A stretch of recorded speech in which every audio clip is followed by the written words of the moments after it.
On the morning of September 11th, 2001, 19 men armed with box cutters directed by a man on dialysis in a cave fortress halfway around the world using a satellite phone and a laptop directed the most sophisticated penetration of the most heavily defended airspace in the world, overpowering the passengers and the military combat-trained pilots on 4 commercial aircraft before flying those planes wildly off course for over an hour without being molested by a single fighter interceptor.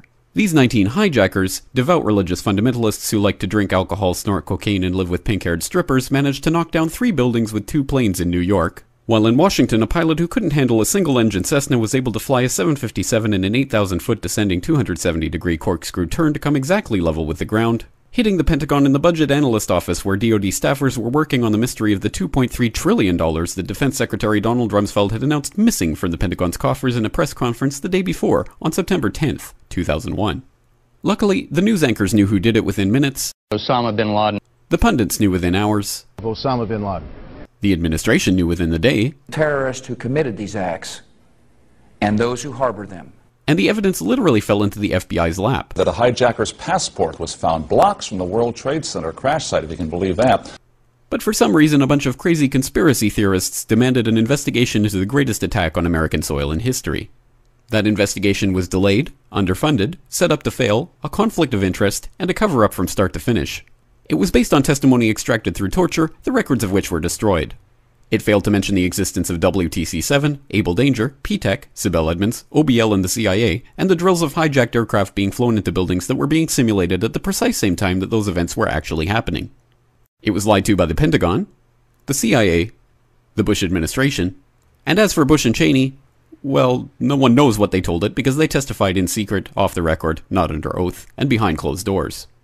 It didn't bother to look at who funded the attacks because that question is ultimately of little practical significance. Still, the 9/11 Commission did brilliantly answering all of the questions the public had, except most of the victims' family members' questions, and pinned blame on all the people responsible, although no one so much as lost their job, determining the attacks were failure of imagination. Because nobody in our government, at least, and I don't think the prior government that could envision flying airplanes into buildings. Except the Pentagon, FEMA, NORAD, and the NRO. The DIA destroyed 2.5 terabytes of data on Able Danger, but that's okay because it probably wasn't important.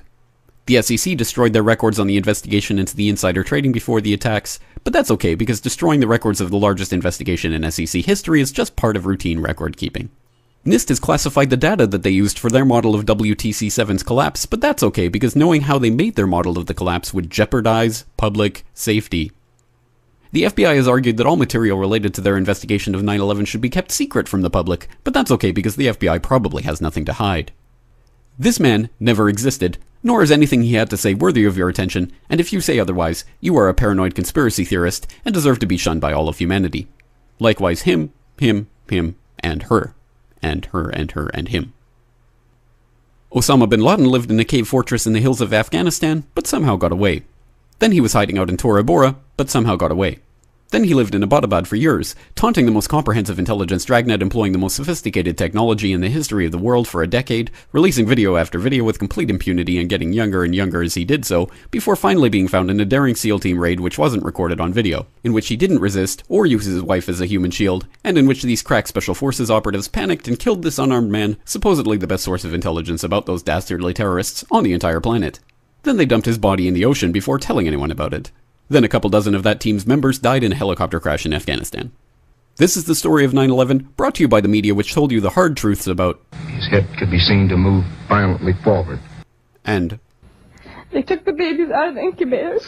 And mobile production facilities.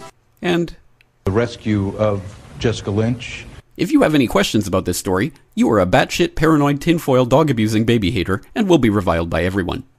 If you love your country and or freedom, happiness, rainbows, rock and roll, puppy dogs, apple pie, and your grandma, you will never ever express doubts about any part of this story to anyone. Ever. This has been a public service announcement by the Friends of the FBI, CIA, NSA, DIA, SEC, MSM, White House, NIST, and the 9/11 Commission. Because ignorance is strength.